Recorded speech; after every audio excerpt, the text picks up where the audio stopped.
There are moments in life when a single decision, a quiet step, or a humble gesture begins a chain of events so powerful that it changes not only one life, but also the way the world sees humility, respect, and kindness.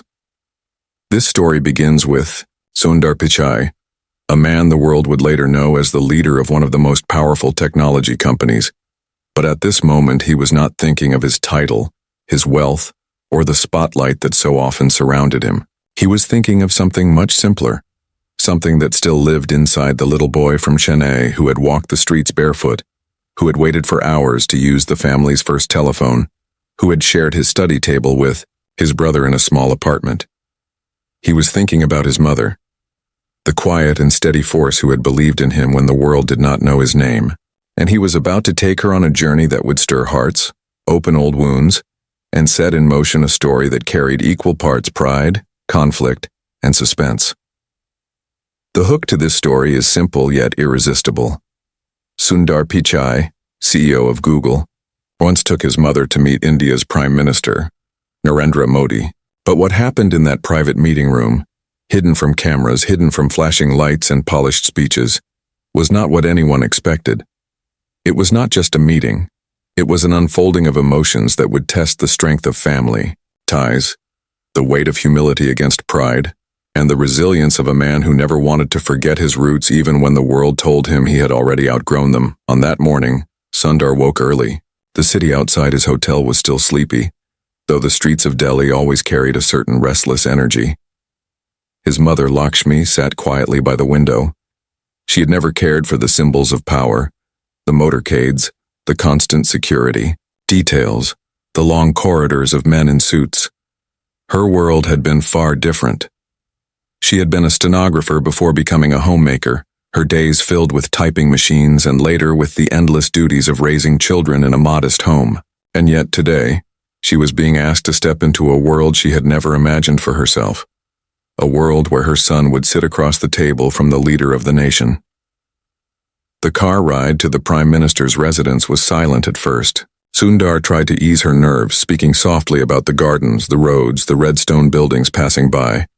But his mother only smiled faintly. Inside her was a mix of pride and unease. She knew her son as a boy who tinkered with radios, who once cried when he lost marks in school, who would spend hours reading old science magazines. She had never quite adjusted to seeing him described as one of the most influential men in the world. She feared that in this new world of power the boy she knew might be lost, swallowed by pride and distance. Sundar sensed her unease. He reached for her hand. "Amma, today is not about me," he whispered. "Today is about you." Those words carried weight. They were not simple comfort. They were a declaration. Sundar had been invited to meet the Prime Minister, but he had insisted that his mother join him. He wanted her presence there, not as a symbolic gesture, not as a quiet shadow, but as a central figure. He wanted the Prime Minister to see not only the man in front of him, but also the woman who had shaped that man. And yet, Sundar could not predict how his mother's humility and the Prime Minister's sharp eye for sincerity would soon lead to a moment of unexpected confrontation that would test Sundar's resolve to stay true to his values. When they arrived, security was tight. Cameras flashed outside, but inside the residence, the atmosphere was more private, quieter, almost heavy. With anticipation, Sundar guided his mother through the wide hallways. She clutched the end of her sari, her fingers trembling slightly. The guards bowed respectfully and she nodded politely, still trying to carry herself with dignity, though her heart raced. Sundar walked tall, yet there was a softness in his eyes, a constant glance toward her as though reassuring himself that she was not overwhelmed. The meeting began warmly. Prime Minister Modi greeted Sundar with a firm handshake, then turned to his mother with folded hands, offering a respectful "Namaste." For a moment her face softened. She bowed slightly in return. Yet as the conversation unfolded, something unusual began to happen.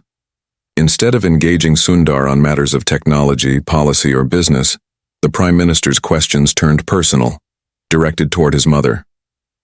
"Tell me," Modi asked with a quiet curiosity, "how did you raise a son who stayed humble even after reaching such heights?" Her eyes widened. She was not prepared for such a question. She had imagined she would remain silent, simply present as a guest. But now, the spotlight was on her.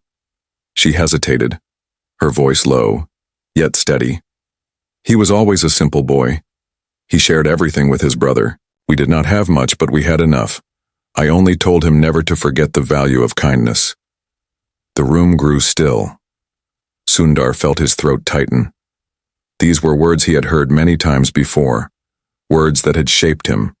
Yet hearing them, spoken here in front of the Prime Minister, felt like opening a door to the most private part of his life. But then came a moment that no one expected. Modi leaned forward, his gaze sharp. And has he kept that promise? Has he always remembered? His mother paused. The silence was heavy. Sundar turned toward her, his heart pounding. She looked at him, not as the CEO of Google, not as the man sitting with a head of state, but as her son. And in that instant she spoke with honesty that cut deeper than any prepared speech. He tries, she said softly, but sometimes I fear the world around him is stronger than his heart. I fear he may forget who he really is. The words hung in the air like a storm cloud. Sundar froze. It felt as if the ground had shifted beneath him. His mother had never spoken such doubt aloud, not to him, not to anyone. And now in this room in front of the Prime Minister, she had revealed her fear that her son might lose his way. The Prime Minister studied Sundar, his expression unreadable. And then, with a quiet intensity, he said, "The true test of a leader is not how high he rises, but how deeply he remembers his roots." Sundar's chest tightened. His mother lowered her eyes. The room was filled with silence, heavy, unbroken, almost unbearable. And in that silence, Sundar felt the beginning of a challenge he had never anticipated. What he did next would decide not only his relationship with his mother, but also his own place in history. The silence in the room felt endless. Sundar sat, with his hands resting gently on his knees, but inside his chest was burning with a weight he had not expected. He had always tried to be the dutiful son, the humble leader, the man who remembered the narrow streets of his childhood, even while standing in glass towers half a world away. Yet here, in this moment, his mother's words had pierced him. I fear he may forget who he really is. Those words were not spoken with anger, not even disappointment. They were spoken with a trembling honesty, a fear that perhaps she could not protect him from the invisible forces of pride, pressure, and the world's endless demands. Prime Minister Modi's eyes never left Sundar's face. The leader of a billion people had no need to speak loudly. His quiet intensity filled the space with more power than a shout ever could. "What will you choose, Sundar?" he said slowly, his tone both questioning and challenging. "To be remembered for the empire you lead, or for the roots that gave you strength?" Sundar's throat tightened. He glanced at his mother, who was staring down at her hands, her saree's edge twisted between her fingers. She looked so small in that wide room, so fragile, and yet her words had carried more force than any headline, any award, any boardroom declaration. In that instant, Sundar was not CEO. He was simply a son, caught between the pride of achievement and the fear of losing himself. He wanted to speak, to defend himself, to assure them both that he had never forgotten. But the truth was complicated. There were moments when he had been pulled into the storm of leadership, when decisions demanded speed over compassion, when the voices of investors and politicians shouted louder than the quiet teachings of his childhood. He remembered nights in Silicon Valley when he sat alone in his office staring at screens filled with numbers, graphs, and global reports, wondering if he was still the same boy who once fixed a broken radio with nothing but a screwdriver and patience. He finally spoke, his voice low but steady. "I have never forgotten where I come from," he said, though inside the echo of doubt rattled like a hidden bell. "Everything I am is because of her." He gestured toward his mother. "But I will admit, there are days when the world tries to make me someone else, and maybe sometimes I fail to resist it." His mother lifted her head. Her eyes glistened, not with tears, but with a depth of emotion that words could not capture. The Prime Minister leaned back in his chair, his fingers interlocked as though he was waiting for something more. And then Sundar remembered something. a memory, sharp and vivid, from his boyhood in Chennai. He remembered standing in a crowded bus with his mother, both of them pressed between strangers, the air thick with heat. He had been embarrassed then, wishing they could afford a car like some of his classmates. But when he looked at his mother, she was smiling, humming softly, as though the discomfort did not touch her. She had told him later that pride was not in what you had, but in how you carried yourself with dignity, even when the world pushed you down. Drawing strength from that memory, Sundar turned fully to his mother now. "Amma," he said gently, "do you think I have failed you?" The question broke the room open like glass shattering. His mother inhaled sharply. Her lips trembled. She had never been asked this so directly, and for a moment she wished she had stayed silent earlier. But now, the truth had to be spoken. "No," she whispered, her voice shaking but firm. "You have not failed me, but I fear the world may fail you. I fear it will try to take away the gentleness you were born with." The Prime Minister nodded slightly, as if confirming her words. Sundar sat back, feeling both relief and burden. He understood her fear. He understood that success was not only about leading millions, but also about protecting the small flame inside his heart that had guided him since childhood.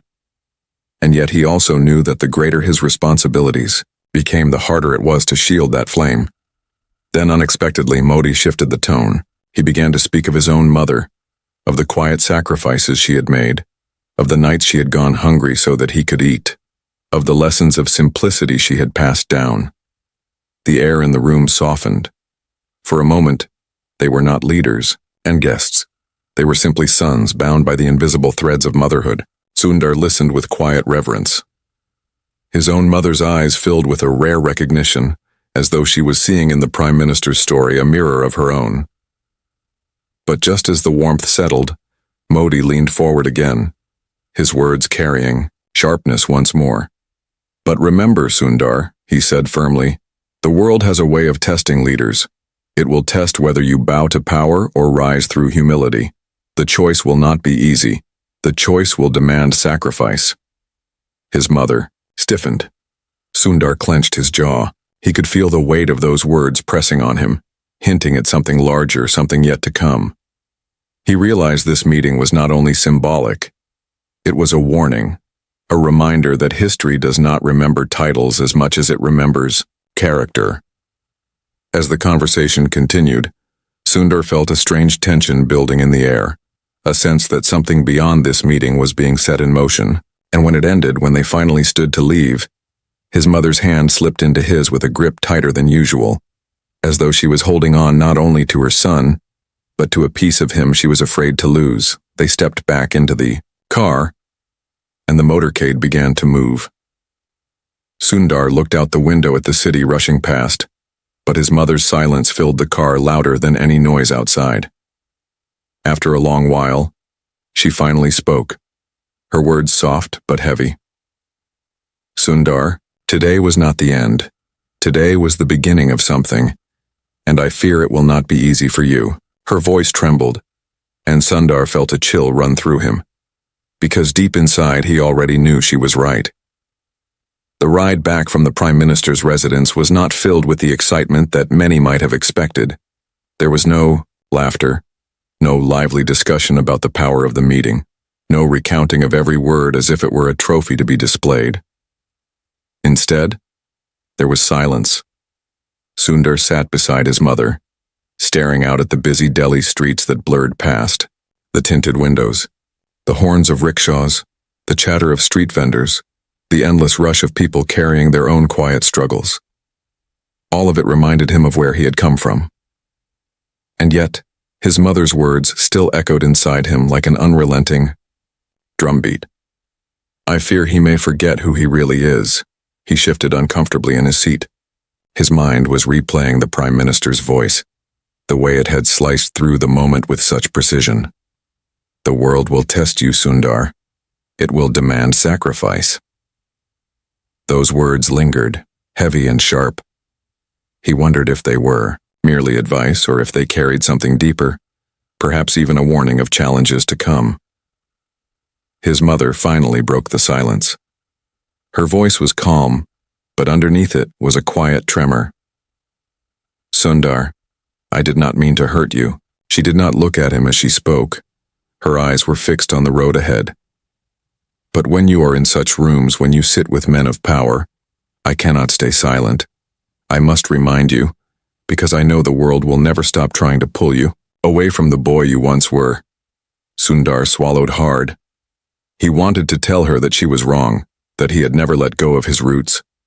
But honesty forced him to pause. He thought of the endless nights of negotiations, the moments when empathy had been pushed aside for urgency, the times when the language of profit and progress had left little space for kindness. He closed his eyes briefly, remembering his first days at Google, when he had been nothing more than a young engineer with bright ideas, when humility had come easily. Now, every step was heavier, every choice scrutinized, every mistake amplified. Amma, he finally said, I don't want you to think I've changed. I don't want you to think I've forgotten. His voice cracked slightly. But sometimes I feel like I'm walking on a rope, and if I lean too far toward the world, I lose myself. If I lean too far toward myself, I fail the world. His mother turned to look at him then, her eyes softening. She reached for his hand, squeezing it gently. That is why you must never walk the rope alone, she whispered. You must carry with you the voices of those who love you. That is what will keep you balanced. Her words gave him a fleeting comfort, but they also carried a weight that pressed deeper into his heart. He realized then that this meeting, this day, was not going to fade away like so many others. It was a turning point, a moment when his mother's quiet fears and the Prime Minister's sharp challenge had collided inside him, creating a storm he could not yet understand. When they reached their hotel, the world outside had already shifted back into its usual rhythm. Cameras and journalists were waiting, eager to capture a glimpse of the man who represented not only global technology, but also the pride of India. Sundar smiled politely, waved briefly, and guided his mother past the flashing lights. But once they were safely inside, away from the noise, he felt the weight of everything crash back onto his shoulders. That night, he could not sleep. He sat by the window, the city lights flickering like restless stars. His mother had already retired to her room, but Sundar's mind was alive with questions that gave him no peace. He thought of the boy who once studied by candlelight when the power went out, the boy who dreamed not of power but of possibilities. Was that boy still alive inside him, or had he been buried beneath layers of responsibility, ambition, and the ceaseless demands of a world that never stopped asking for more? He pressed his forehead against the cool glass, trying to quiet the noise inside. And then, almost unwillingly, his mind returned to his childhood once more. He saw himself sitting on the floor of their modest home in Chennai, listening to his father talk about the cost of a scooter, a purchase that would take years of saving. He remembered the sound of his mother's typing machine, the rhythmic clatter that echoed through the small house, a sound that had once been both a lullaby and a reminder of her relentless work. Those memories came alive, and with them came a sudden clarity. Perhaps the Prime Minister had not been warning him of political tests alone. Perhaps the greater test was this, to hold on to the very essence of who he was, even when the world demanded that he become someone else. But just as he began to find a sliver of peace, a knock came at the door. It was soft, hesitant, almost fearful. Sundar frowned, wondering who it could be at such a late hour. He rose slowly, crossing the room with quiet steps, and opened the door. His mother stood there, her eyes filled with something he had rarely seen before, worry mixed with urgency. She stepped inside without a word, closing the door behind her. Sundar's heart began to race. Amma, he whispered. What's wrong? She sat down on the edge of the bed, her hands trembling. It took her a moment to speak, but when she did, her voice carried a weight that made Sundar's stomach twist. Sundar, she said softly, tonight I remembered something. Something I never told you. And maybe now is the time you must know. Sundar froze. his breath caught in his chest. His mother's voice had never sounded like this before, and in that instant he realized that the real story of this day was only just beginning. The room was heavy with silence after his mother's words. Sundar sat at the edge of the chair, his pulse quickening, his mind racing with questions he could not yet form. He had always known his mother as a figure of steady calm, a woman who rarely spoke unless her words carried meaning. She was not one for secrets, not one for dramatic revelations. So when she said, "There is something I never told you," he felt the ground beneath him shift in ways he could not explain. She sat on the bed, her hands folded tightly in her lap. The lamplight cast long shadows across her face, and for the first time in years, Sundar noticed the small lines of weariness near her eyes. These were lines carved by years of sacrifice, years of quiet endurance, years of holding the family together through storms he had been too young to fully understand. "Amma," he whispered, his voice low, almost fearful. "What is it?" She looked at him, her gaze heavy with both love and sorrow. "Sundar, you grew up believing that every step we took, every decision we made, was simply about survival, about giving you and your brother a chance at something better. But there was more to it. There was something I never told you because I did not want to burden you while you were still growing, still dreaming, but now you are a man. And today, after what was said in that room, I know you must carry this truth with you." Sundar's chest tightened. He leaned closer, his hands gripping the edge of the chair. "Tell me, Amma. Please."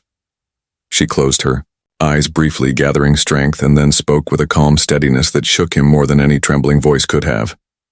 "When you were a boy, you thought our struggles were only about money. But there was another struggle, one that lived in our family long before you were born. Your grandfather made choices that left us in debt, choices that forced your father to work harder than any man should, choices that left scars no one could see. When you were young, we carried those debts in silence. We shielded you from them because we wanted you to believe the world was full of possibility, not chains. But every bus ride, every delayed purchase, every night without comfort, all of it was because we were paying for mistakes that were not ours.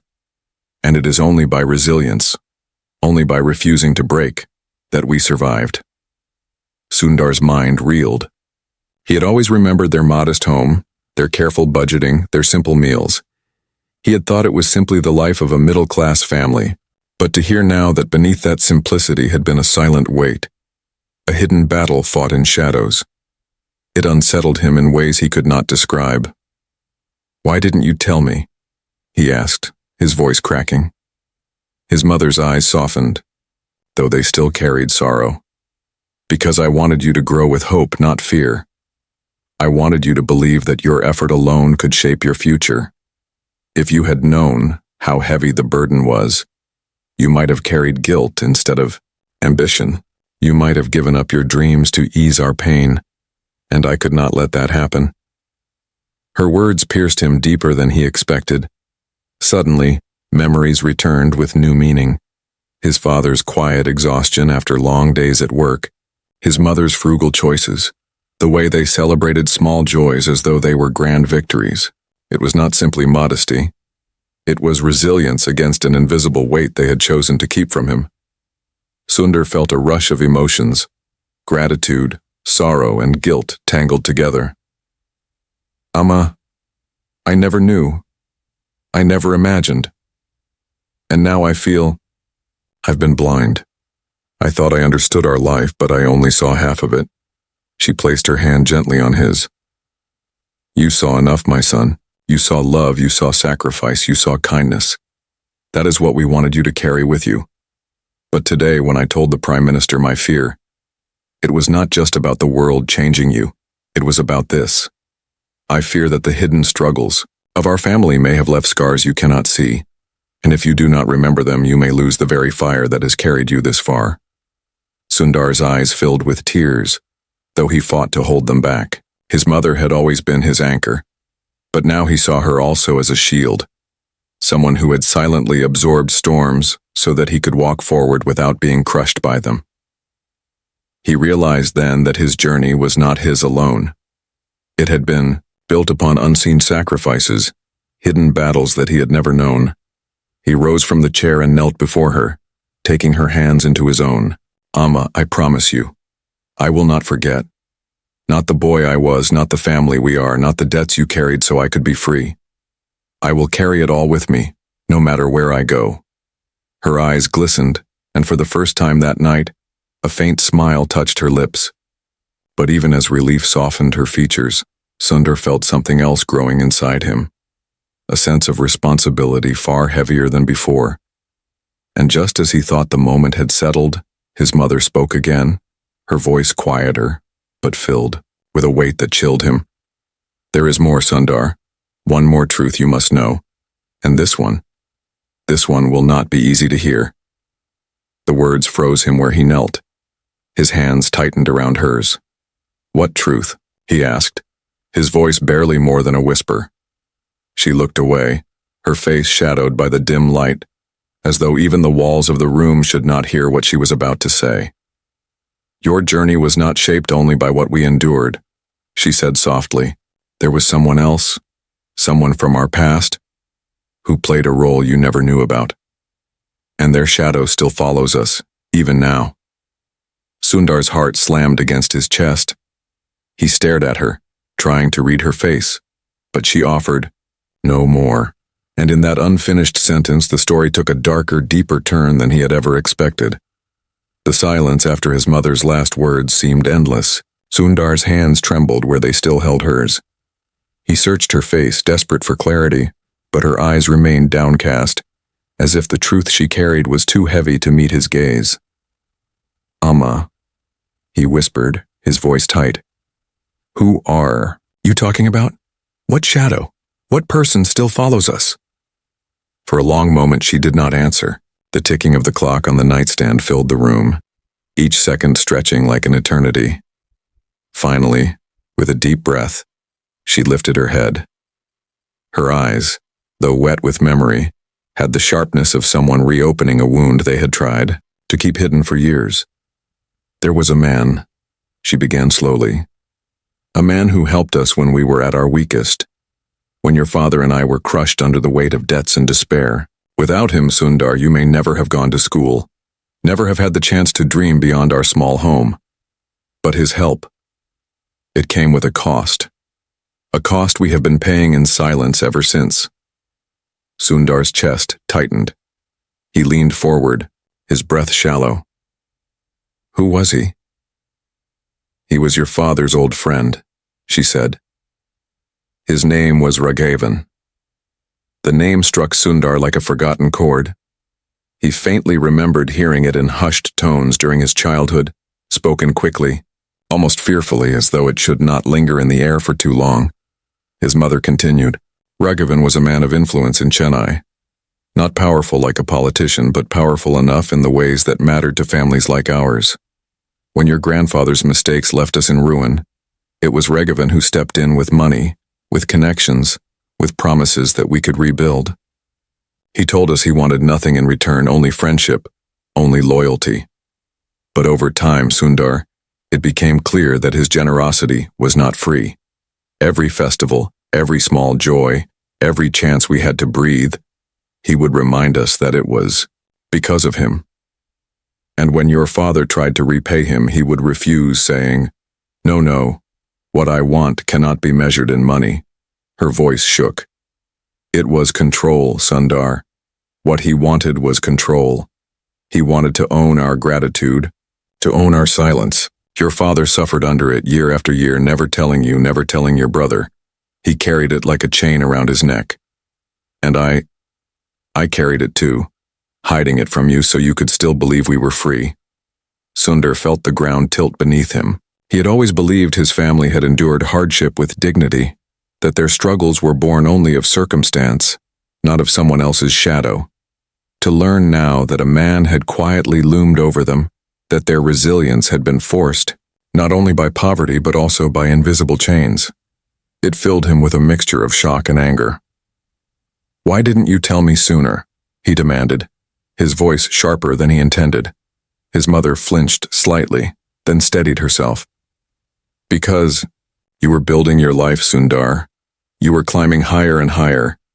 I did not want the shadow of that man to poison your journey. I wanted you to rise free, even if freedom was only an illusion we created for you. Sundar sank back, his thoughts spinning. He remembered the Prime Minister's words earlier that day. The world will test you. It will demand sacrifice. He realized now that his test might not only come from the world of business and politics, it might come from this, from the hidden debts of his family's past, debts not of money but of dignity, of unspoken obligations. His mother's voice grew softer, as though she feared the walls themselves were listening. And there is more. Raghavan never disappeared, Sundar. Even after we tried to step away, even after we thought his shadow was gone, he would appear again.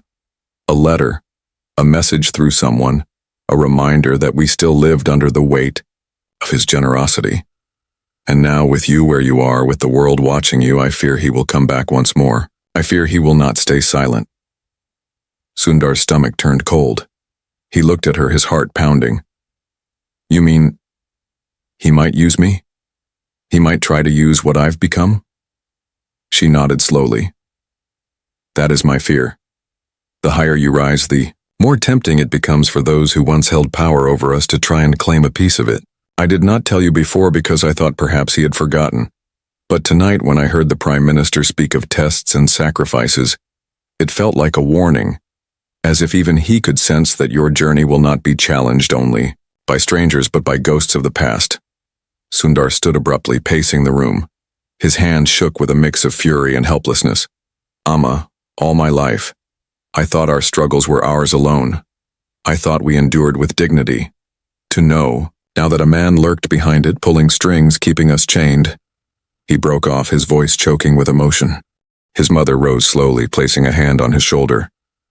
Listen to me, Sundar. Do not let anger blind you. Yes, Raghavan cast a shadow. But it was we who chose to endure. It was we who built a life despite him. He may have tried to own us, but he never truly could. Our love, our kindness, our resilience, those were never his to claim. And you must remember that. If he comes back, if he tries to touch your life now, you must face him not with fear, but with the strength of who you are.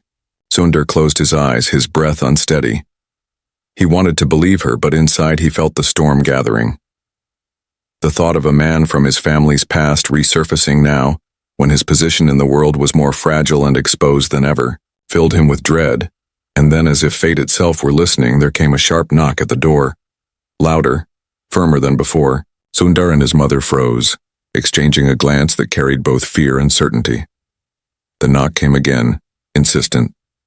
Sundar's pulse raced. He stepped slowly toward the door, his hand hovering over the handle. When he opened it, his breath caught in his throat.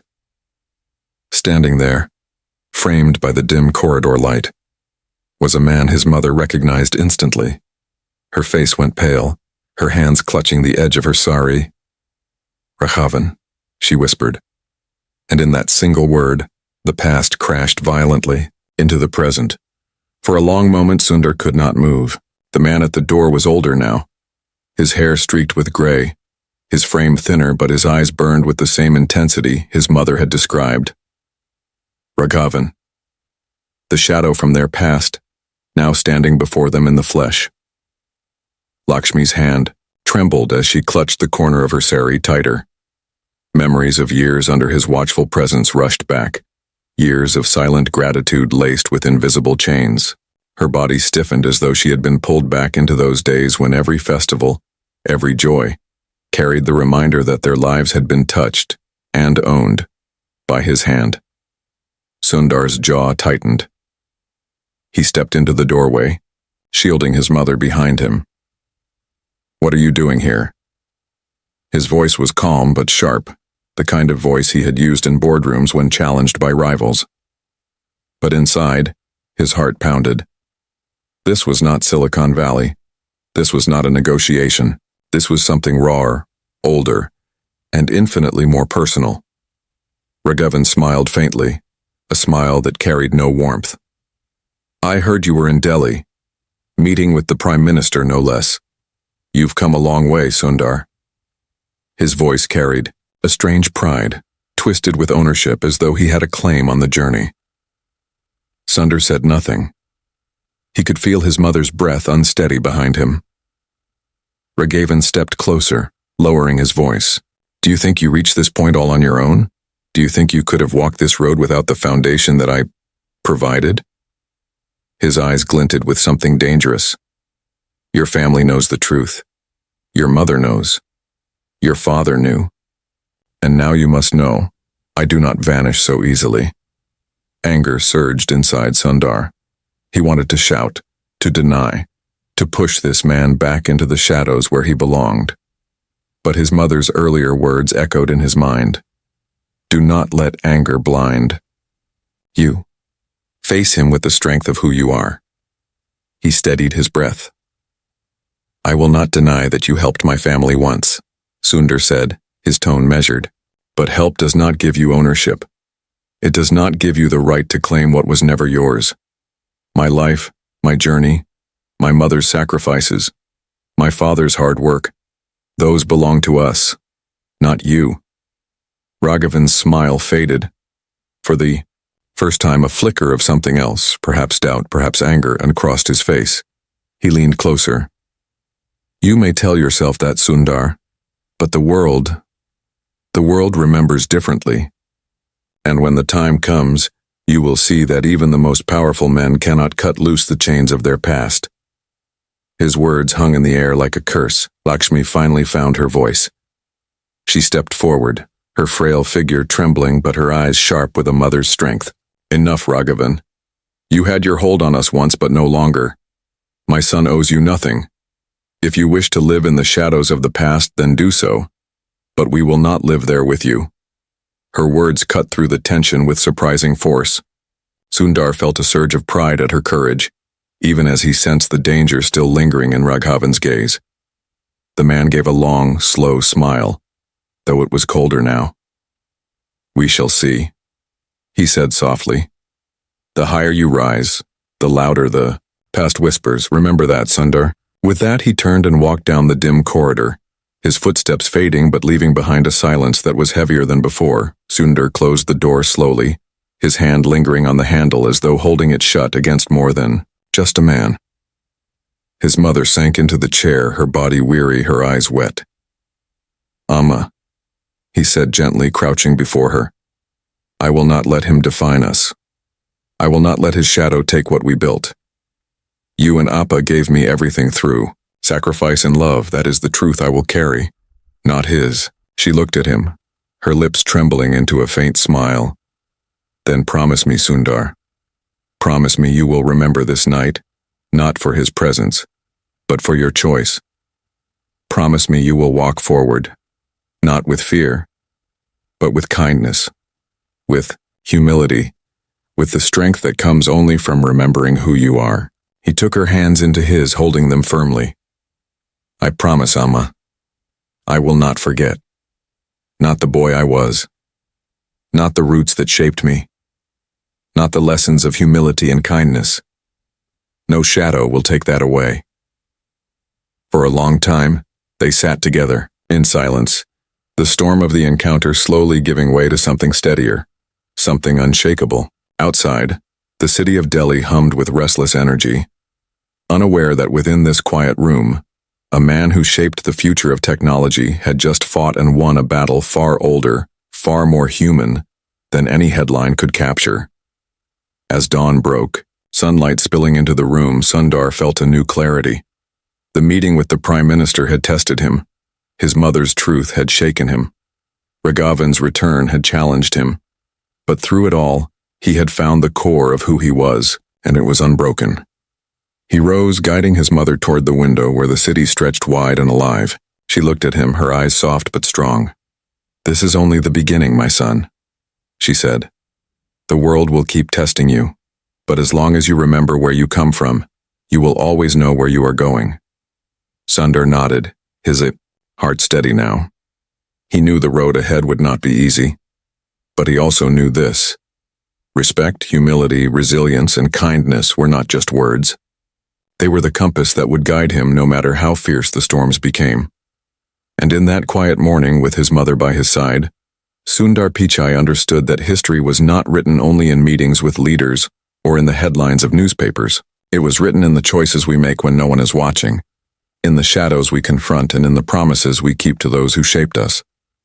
What had happened next that day, hidden from cameras and noise, was not just a meeting. It was a story of roots and resilience, of shadows and light, of a son who chose to honor the voice of his mother above all else. And it would go down in history not because of power, but because of humility.